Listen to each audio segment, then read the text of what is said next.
Olá, seja bem-vindo a mais uma aula do curso Ética, Valores e Saúde na Escola, na disciplina de Neurociências, Doenças Neurológicas com ênfase em epilepsia.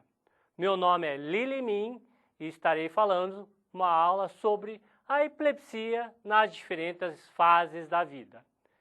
Então, vocês já tiveram uma discussão, uma apresentação sobre o que é a epilepsia, o significado dela, e agora eu vou tentar pontuar algumas das características e algumas situações que acredito ser importante para que você, professor, possa trabalhar essa temática na sua sala de aula. Bom, novamente, lembra do que é a epilepsia? A definição? Então, a epilepsia é uma condição neurológica, crônica, grave, muito frequente, né, que é caracterizada por recorrências de crises epiléticas, então é preciso ter mais de duas ou mais crises epiléticas, na ausência, digamos, de fatores que provocaram, seja trauma, seja intoxicação, seja alteração metabólica. Então, dado o fato de ser muito frequente, não é estranho não encontrar nenhuma pessoa com epilepsia na sociedade. Mas, de fato, se você for ver, nós encontramos muito pouco. Né? A epilepsia acomete 1 a cada 100 pessoas, 1% da população, 1 a 2%, como tem sido mostrado nas estatísticas de pesquisa na área da saúde. E aqui, se formos extrapolar para o Brasil, nós teremos mais ou menos uns 3 milhões de brasileiros com alguma forma de epilepsia. E é interessante notar que a cada dia somam-se esse número, um número muito importante de pessoas diagnosticadas com epilepsia. Então, mais ou menos 274 casos são diagnosticados todos os dias. E 50% desses pacientes com epilepsia têm suas crises que começam na infância ou na adolescência, perfazendo um grupo que está muito presente nas salas de aula. E agora pergunto a você, professor, você vê esses alunos? De fato, como a Paula já comentou, infelizmente a epilepsia ainda é cercada por muito preconceito, muita crença, e faz com que as pessoas não sintam-se à vontade de falar sobre o assunto. Mas, na nossa experiência, temos visto o seguinte: a partir do momento em que a outra parte, a sociedade, ou então, no caso, o professor, esteja familiarizado com o assunto, conheça melhor o assunto e esteja disposto a dialogar, torna-se a abertura do diálogo mais fácil. As pessoas que têm a epilepsia sentem-se mais à vontade em conversar. Então, aqui cabe o recado de que tenha mais conhecimento para abrir o diálogo sobre esse assunto que ainda é muito tabu na nossa sociedade. Dentro dessa ótica, eu vou passar contigo sobre os diferentes tipos de epilepsias na infância e particularmente na adolescência. Então, vou começar com crianças de mais ou menos de 1, 2, até 3 anos, que são as crianças que estão no ensino infantil. Então, tem um tipo de epilepsia que é muito grave, que é conhecido como síndrome de West. Né? Então, aqui está um gráfico mostrando um exemplo, né, de uma criança que está tendo um tipo de crise em que o braço levanta rapidamente, né, que são conhecidos como os espasmos. É importante reconhecer essa síndrome, essa entidade, para poder prontamente orientar o familiar a buscar auxílio. Então, vou passar esse filme que a Paula já mostrou anteriormente, que é de um lactente e que tem subitamente episódios de contração muscular, né, o espasmo, vocês vão ver, e que, ó, lá e que realmente são os espasmos infantis. Esse tipo de crise realmente precisa ter capacidade de reconhecer para poder referir aos centros terciários. Outro tipo de crise que é muito comum, que volta e meia vocês devem talvez escutar, pelo menos nas revistas ou na televisão, são as epilepsias rolândicas, né? Muitas vezes conhecidas como as epilepsias mais benignas da infância, que começa com repuxão, particularmente do rosto, trava um pouquinho a garganta, a pessoa não consegue falar. Em geral, o quadro é que uma criança, à noite, né, bate na porta dos quartos dos pais, falando, quer dizer, apontando para o rosto, que está em contração, e que algumas vezes pode haver até uma convulsão. E é importante saber que esse tipo de síndrome é muito fácil de controlar, boa parte das crianças tem uma boa resposta à medicação, né? Então esse é um ponto bastante favorável desse tipo de epilepsia. Outro tipo de epilepsia é que é a epilepsia mioclônica juvenil. De fato, esse é uma das síndromes epiléticas mais comuns que se tem. Quer dizer, ela tem uma tríade, que é uma mioclonia, um solavanco, associado em outros episódios de crise de ausência, em que a pessoa se desliga por poucos segundos, como se estivesse fora do ar, e outro tipo de crise que pode estar presente, que é a convulsão. Então, esse tipo de síndrome também tem um bom controle, tende a aparecer mais na adolescência.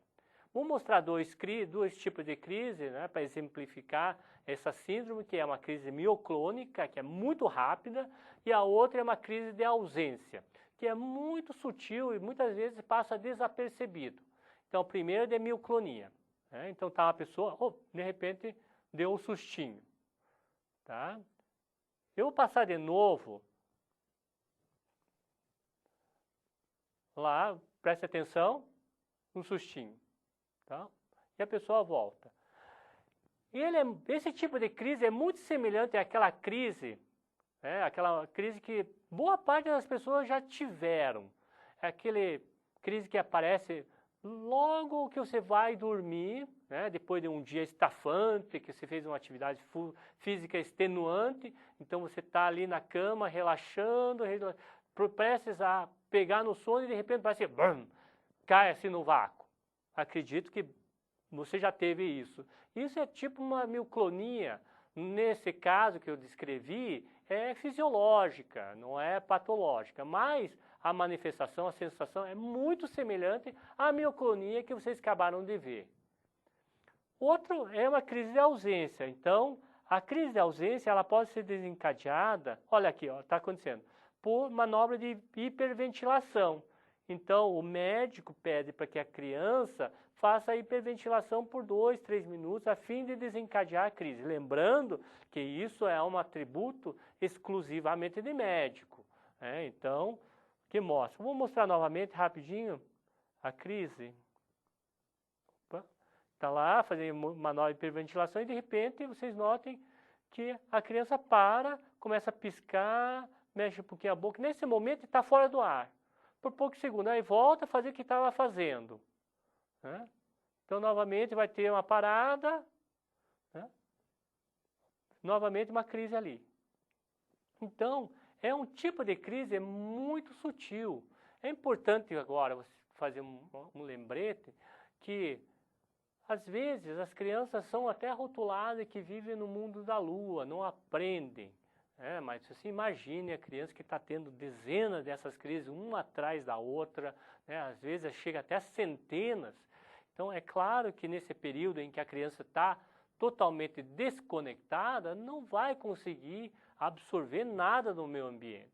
Então não vai conseguir aprender. Então há uma necessidade de os professores estar atentos quanto a esse tipo de manifestação, muitas vezes que são muito pequenas e passam muitas vezes desapercebidas. Esse é um ponto importante. E claro, também agora indo para um outro espectro de tipo de crise, é a epilepsia lobo-temporal. Lembrando um pouquinho das aulas que nós tivemos anteriormente, que o cérebro é dividido em 2 hemisférios, direito e esquerdo, e temos diferentes regiões do cada hemisfério, a região frontal, responsável por programação futura, por movimento, a região parietal, por sensibilidade, a região occipital pela visão, a região temporal, muito importante para a memória, aprendizagem. Existem, então, no caso, alguns tipos de crise que começam nessa região do cérebro, região temporal, e que pode ter as manifestações muito típicas dessa região.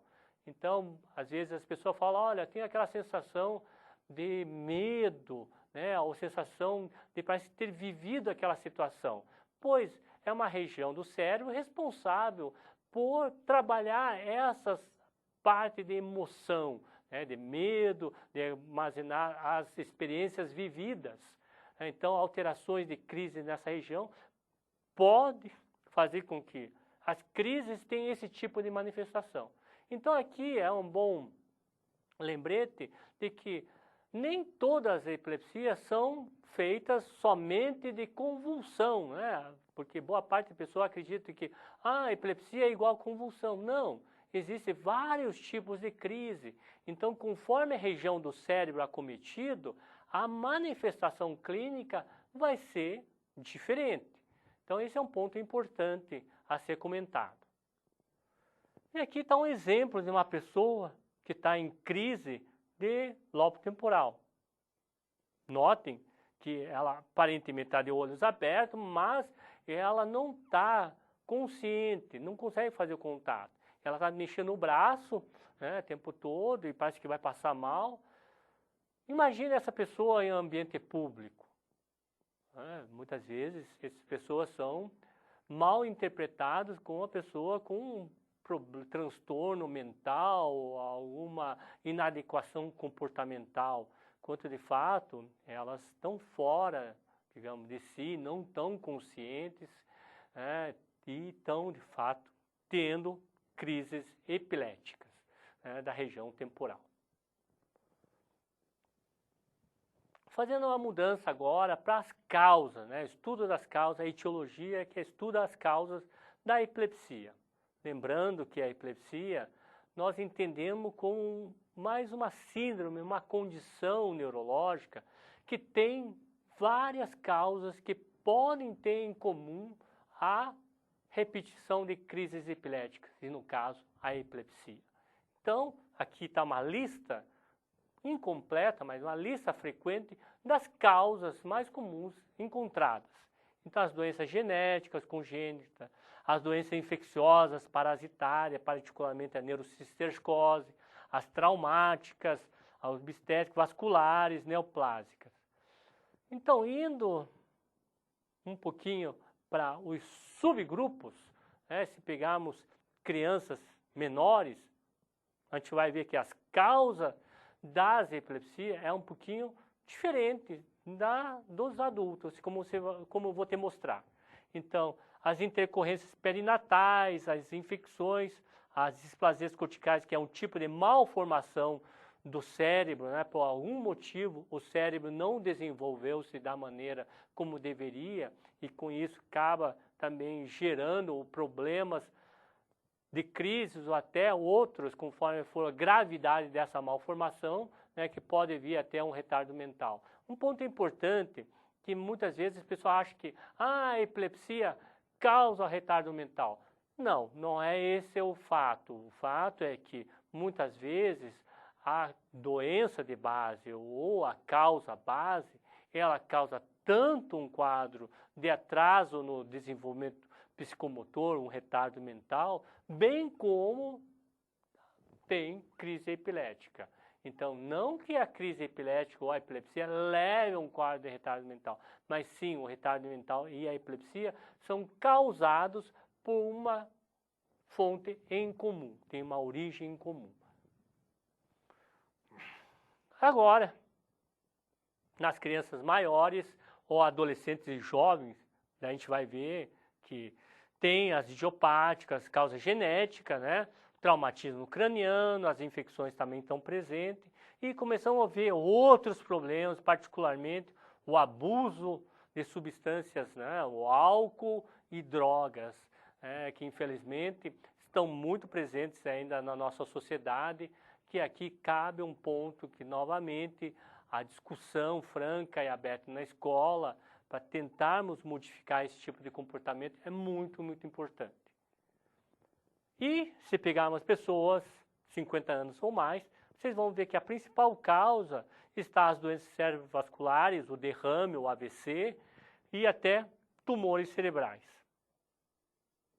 Um ponto importante que eu gostaria de trazer aqui para a nossa discussão é uma condição, uma situação, chamado no meio médico como estado animal epilético. O que vem a ser isso?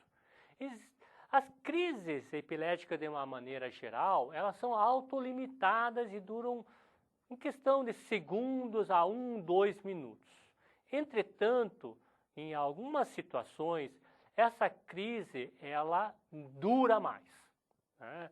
E essas situações são situações de emergência neurológica, emergência médica. Por quê? Porque nessas situações há um risco de vida aos pacientes e há uma necessidade de se encaminhar essas pessoas para unidades de emergência para fins de cessar, de parar as crises, que há necessidade de fazer o uso de medicação. Então, quando que nós devemos ficar atentos, né, para essa situação que chama-se estado animal epilético? Particularmente naquelas pessoas em que a crise, que a pessoa está se debatendo, passa de 5 minutos. Ou está tendo uma crise atrás da outra e ela não consegue recobrar direito à consciência. Então é uma situação que nos alerta ao fato de que a pessoa pode estar adentrando ou tendo um quadro de estado animal epilético. E há uma necessidade de chamar remoção. E aqui uma pergunta. Qual que é o número do SAMU? Qual que é? 192. Então, 192 é o número do SAMU, Serviço de Atendimento Móvel de Urgência, para que possa remover essa pessoa até uma unidade referenciada a fim de tratar essa situação. Tá? Mas, de uma maneira geral, as crises tendem a ser de curta duração. Então, quando estiver atendendo uma pessoa, um aluno que esteja em crise, sempre é bom olhar no relógio para ver como está sendo a evolução, quanto tempo já passou, certo? Outro aspecto.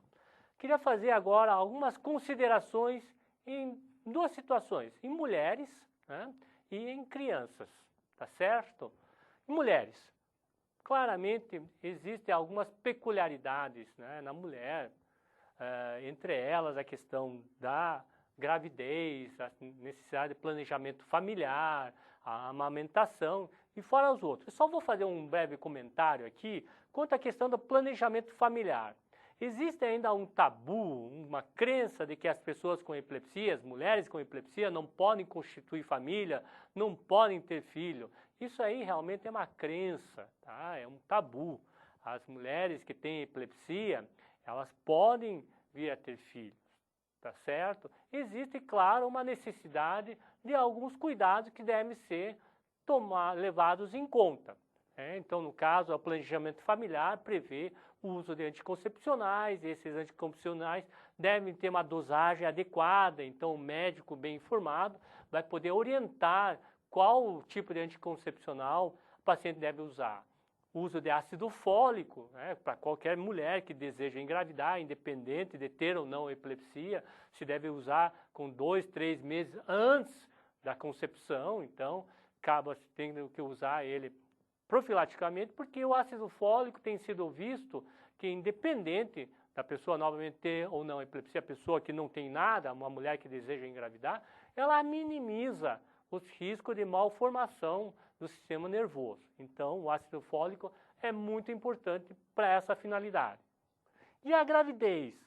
Há uma necessidade de como qualquer mulher, fazer acompanhamento pré-natal. E aqui é um ponto importante, pois muitas vezes as pessoas tiram a medicação porque têm medo de que a medicação vá fazer algum mal ao concepto. De fato, existe um risco um pouquinho maior nas mulheres que fazem uso de medicação antiepilética comparado com mulheres que engravidaram não fazendo uso de medicação. Entretanto, se formos ver, o risco não é muito maior com o uso de medicação. Entretanto, a parada abrupta, a interrupção da medicação, a gente sabe que traz sérios problemas. Entre elas está o estado animal epilético, que pode trazer o risco à vida do paciente, bem como do concepto. Então, há uma necessidade de manter a medicação, fazer acompanhamento pré-natal e continuar com ácido fólico nesse período. Né? A amamentação, depois que vem o neném, muitas vezes, eu tenho medo de amamentar. Não, deve ser encorajada. Não tem, digamos, fato que vá contra a amamentação. Então, existe uma gama muito grande de evidências que mostram os benefícios inequívocos no ato de amamentar. Então, esse é um ponto que é muito importante trazer isso, explicar às pessoas, que deve ser incorporado aos poucos no conhecimento popular da população. E aqui, enfim, algumas considerações sobre a epilepsia na infância. Nós falamos um pouquinho da epilepsia rolândica, existe também a epilepsia do occipital, que começa na região posterior, no lobo occipital, responsável pela visão. Então não seria surpreendente você saber que a crise tem componentes visuais, a criança enxerga bolinhas luminosos, luzes luminosos, assim por diante. Generalizado, aquela ausência, então aquela criança que sai do ar por poucos segundos e volta. E um ponto importante, que são as convulsões febris. Essa é uma síndrome epilética especial. Nós não consideramos como epilepsia, mas sim uma condição à parte, pois não tratamos como epilepsia, não usamos droga antiepilética, mas sim fazemos o uso de antitérmico, pois aparentemente existe uma suscetibilidade, a criança tem uma propensão a vir desenvolver convulsão na vigência de altas temperaturas, de febre. Então, se a gente bloquear o aparecimento de febre, não vem a ter a crise convulsiva, tá certo? E, de fato, a convulsão febril, ela é comum, Ela é comum. 3% de todas as crianças têm convulsão febril. E ela é frequente entre 1 a 5 anos de idade. Mas um ponto importante aqui a ser mencionado, que a grande maioria das crianças que têm convulsão febril tem um excelente prognóstico, não vão evoluir para epilepsia, tá certo? E o tipo mais comum é do tipo tônico-clônica. Existem algumas diferenciações sobre convulsão febril simples ou complexa, mas acho que a mensagem mais importante a ser dada é de que, se você tiver uma criança que convulsão febril ou que venha ter uma convulsão na sua escola e que esteja na vigência febril, pode se tratar de uma convulsão febril. Então, deve de explicar as circunstâncias que ocorreram a crise para o familiar ou até para o médico que vier a indagar sobre as circunstâncias em que a crise aconteceu. Então, esse é um ponto importante a ser colocado. Bom, eu espero que esse breve panorama da epilepsia nas diferentes fases da vida, com ênfase na infância e adolescência, tenha servido um pouquinho de inspiração para que você busque mais informações sobre esses assuntos discutidos. E eu gostaria de lembrar que deixamos um material no repositório do Moodle com a entrevista de 2 profissionais da área. O professor Carlos Guerreiro, que é professor titular de neurologia da Unicamp, que fala sobre a questão da epilepsia na mulher, as suas peculiaridades, e a professora Maria Augusta Montenegro, que é uma neuropediatra, também professora da Unicamp, que faz uma abordagem sobre a questão da convulsão febril.